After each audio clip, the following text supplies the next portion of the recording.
¿Cómo estás? Se te extraña, hay que decirlo así. Bueno, gracias, gracias. ¿Qué primera visión de lo que quedó de la cuarentena, de lo que se cumple de esta discusión? ¿Qué estás viendo, Beatriz? No soy tan optimista con la disciplina y la obediencia de los argentinos. A la primera apertura, un sábado y domingo, Rivadavia, que es la calle donde yo vivo cerca, una cuadra, la podía mirar desde mi balcón y Estalló. estalló. Así que no soy tan optimista. Creo que la gente aguanta hasta donde puede. Y en algunos países la gente está más acostumbrada a las disciplinas sociales y en este país no estamos acostumbrados a las disciplinas sociales, entonces una cuarentena parece una disciplina casi insostenible. Creo Y, que hay una sí, excepción, los que vivimos la dictadura militar. me interesa eso. Los que vivimos la dictadura militar vivimos en una cuarentena que por lo menos los primeros 3 años fue absoluta. Yo viví la dictadura militar. En cualquier momento me podían matar, en cualquier momento me podían secuestrar, en cualquier momento me podían encarcelar. Entonces viví escondida durante 3 años. Por tanto, los que vivimos la dictadura tenemos como un temple preparado para una cuarentena. Yo digo, pero si la dictadura era mucho peor que esto. Claro. Si la dictadura yo no podía pisar la calle Corrientes, y ahora que mi oficina está a 2 cuadras de la calle Corrientes, puedo ir corriendo y volver corriendo a mi oficina esas 4 cuadras de ida y vuelta.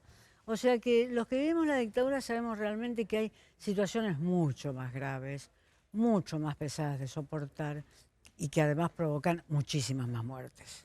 ¿Coincidís que, claro, al principio quedamos asustados, con mucho temple por la cuestión sanitaria, y de golpe irrumpió la política? Irrumpió la política en varias cuestiones. Un sector de la oposición que decía infectadura, otro sector interno que empezó a cuestionar a Alberto. ¿Te parece que la política ahora ya desbordó y tiene un peso propio especial? Bueno, el sector que salió a decir infectadura aprovechó una coyuntura. No habían hecho política, por lo menos audible, hasta que llegó esto. Entonces dijeron, no, y si en vez de dictadura decimos infectadura, o si en vez de infección y cuarentena empezamos a comparar. Era un sector pequeño, yo misma polemicé con ese sector, porque me parecía realmente, las imágenes tienen que ser buenas. Infectadura era una imagen, y esa era una imagen de una baratura que se compraba en cualquier kiosco. Cuando vos creás una palabra compuesta, Sí, tiene que tener algún impacto claro. estético, ideológico, político. Infoxicado. Eso tiene un impacto interesante, que uno Sí. está intoxicado de información, pero infectadura parecía... Infectadura, ¿dónde estaba la dictadura de la infectadura? Querían designarlo a Fernández como dictador. Mirá, de Fernández se puede hacer todas las críticas del mundo. Ahora, si hay algo que no parece tener, es la fibra que tienen los dictadores. Para eso hay que tener, incluso hay que tener Los dictadores tienen una fibra, pues, sin duda. Vos decías, de Alberto Fernández se pueden hacer un montón de críticas. Hoy, ¿cuál crees que es el flanco más permeable a la crítica? ¿El flanco serio o el flanco no serio? Vamos por el serio primero. El flanco serio es que Alberto no puede resolver el problema con el cual llegó a ser presidente. Él llegó a ser presidente con los votos de la dama. Esos son los votos que hicieron la diferencia y que hicieron que le pudiera ganar a Macri. Entonces, llegar a presidente con esa deuda es muy pesado. Pensemos quiénes han llegado a presidentes con ese tipo de deudas. Posiblemente Juárez Selman hubiera llegado a presidente con ese tipo de deudas y no terminó bien, digamos. O sea que ese es un problema, terminar de constituirse él como un político de carácter y de temperamento. Con la dama detrás es muy difícil y todos los que se ilusionaron, nos ilusionamos con que Alberto podía hacer un gesto fuerte respecto de la dama, ese gesto todavía no ha tenido lugar. Entonces es muy difícil configurar una figura de gran temperamento político, sabiendo que hay una verdad política que está atrás de esa figura, que no sabemos cuánto sigue respondiendo a esa verdad, es decir, cuántos de los diputados camporistas responden a la dama, cuántos de los senadores responden a la dama, cuánto del Partido Justicialista responde, pero de todas maneras que nos hagamos la pregunta es porque la dama todavía tiene mucho poder. ¿Vos ves en las manifestaciones, tomo de manera al azar, no hago una cosa rigurosa. Eve de Bonafini, Alicia Castro ayer cruzando al canciller, el propio Agustín Rossi diciendo hay que abrazar al presidente. ¿Vos crees que eso son expresiones de la dama o que es más papismo que la papisa? Es una pregunta difícil de contestar. Alicia Castro ha sido siempre una fanática, sea cual sea el puesto que ocupara, incluso embajadora de la Argentina en Gran Bretaña, como le tocó durante algunos años. O sea que es difícil de ver, es difícil de pensar que ella puede matizar su pensamiento político. Fíjate vos, alguien que uno diría no puede matizarlo y que sin embargo se maneja con mucha astucia en eso, es Bernie.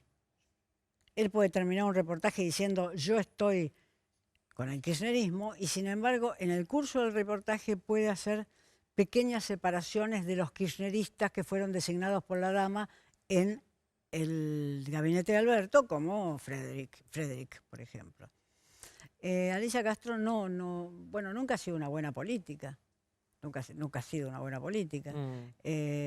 Nunca nadie, digamos, ni vos ni yo, nos interesaría saber realmente cuál es la opinión de Alicia Castro. No tiene poder en el Partido Justicialista, por lo tanto, la opinión de alguien que no tiene poder en el Partido Justicialista y es en sí misma poco interesante, sirve para las noticias. Pero digo, vos decís que hay algunos sospechan que la dama manda a alguno de sus alfiles. ¿Hay algo de eso? ¿Vos ves algo de eso? Parecería que la gente que responde a la dama, sin duda, pero para verlo habría que conocer una doble faz de la política, ya no del Partido Justicialista, ni siquiera del kirchnerismo, sino de las relaciones más o menos imperiales o reales que la dama tiene con sus seguidores. Habría que conocer eso, yo no lo conozco, quizás Alberto lo conoce y por eso tiene tanto miedo de la dama. Y decías, este es el flanco serio. ¿Y el flanco no serio, a donde se le pueden hacer críticas, cuál es? ¿El flanco no serio que se pueden hacer críticas a Alberto o a Cristina? Alberto.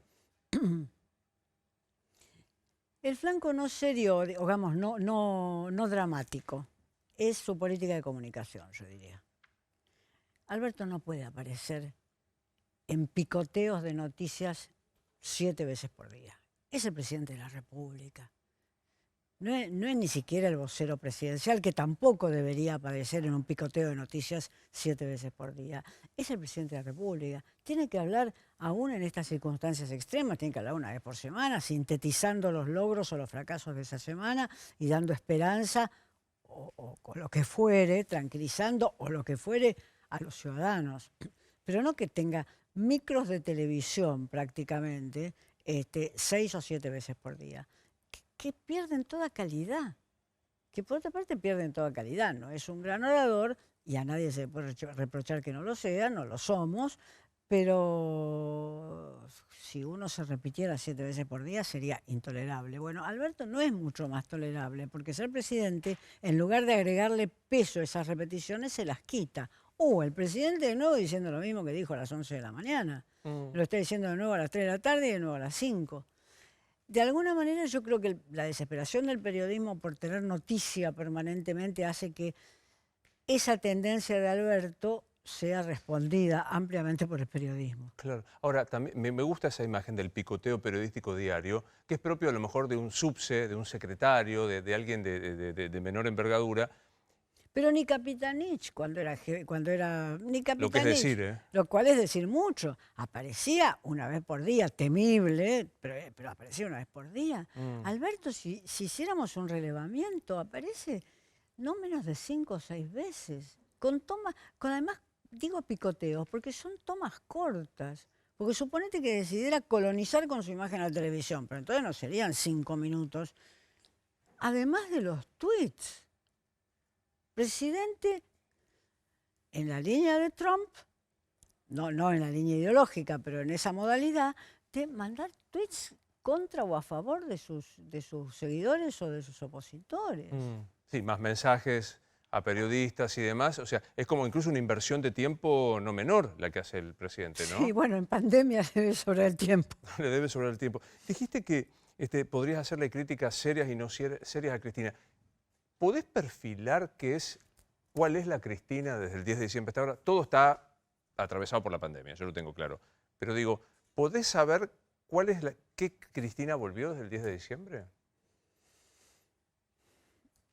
No volvió la que yo creía, por lo tanto, una equivocación más en mi vida que ya me va a ser difícil acarrear, digamos. Yo pensé que iba a dar un paso atrás más ostensible, que iba a dejar que la figura del presidente se consolidara un poco más, digamos. Porque su silencio es casi más perturbador que sus palabras. Si hubiera estado interviniendo todo el tiempo, uno diría, no puede estar interviniendo todo el tiempo. Como no está interviniendo todo el tiempo en los medios, uno dice, ¿qué pasa que no interviene? Con lo cual, lo que uno tiene que, me parece a mí, concluir es que el peso de su figura sigue siendo enorme. Porque si sí habla, uno dice por qué habla, y si no habla, uno dice por qué no habla, la gente Sigue ahí. quiere decir que el peso de su figura es enorme.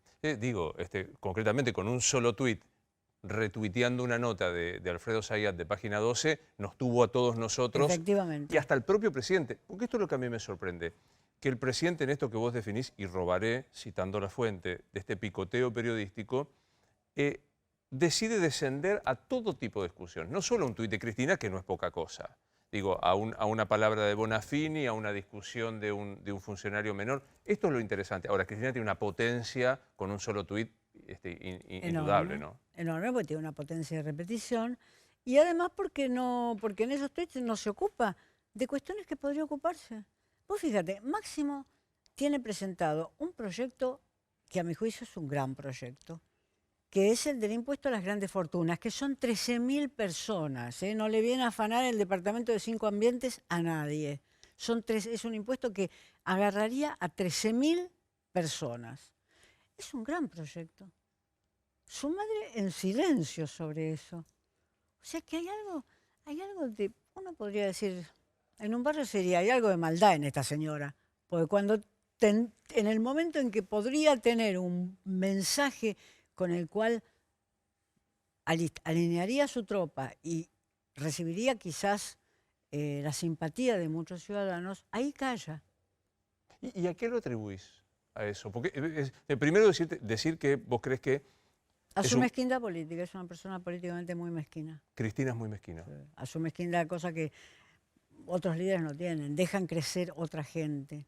A su mezquindad política. Yo imaginé, pero lo que pasa es que yo siempre imagino mal, yo imaginé cuando Máximo salió con la propuesta del impuesto a las grandes fortunas, que repito, son 13.000 o 14.000 personas, no le toca a nadie que vos puedas conocer, a nadie que vos y yo conozcamos.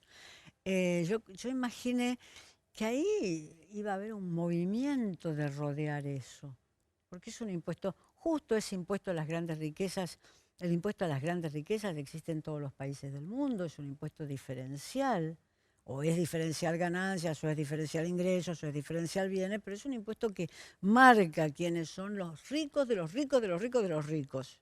Bueno, ese era el proyecto. Silencio. No.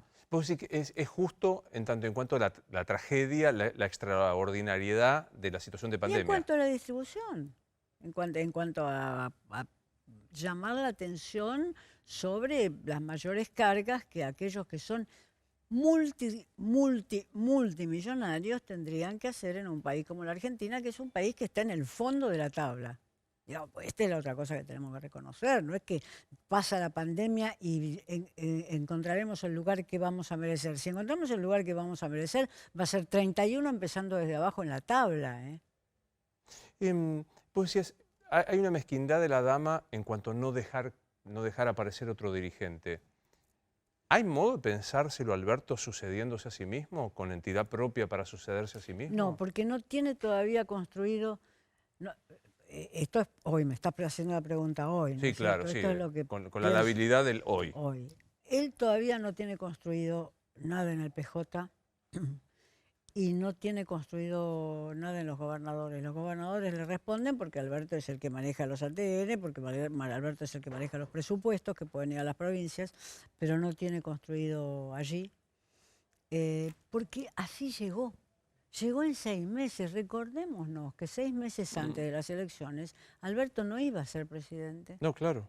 Entonces no construyó eso que construye alguien que tiene que ser presidente, que va a ser presidente o que quiere ser presidente, que es una relación intensa con los gobernadores, porque este es un país federal, nos guste o no el federalismo que tenemos, es un país federal, entonces tiene que hacer una relación intensa con los gobernadores, la relación que tenía Néstor o que tenía Duhalde. Claro. O sea, albertismo todavía no ves que haya aparecido. Yo creo que no. No hay albertismo.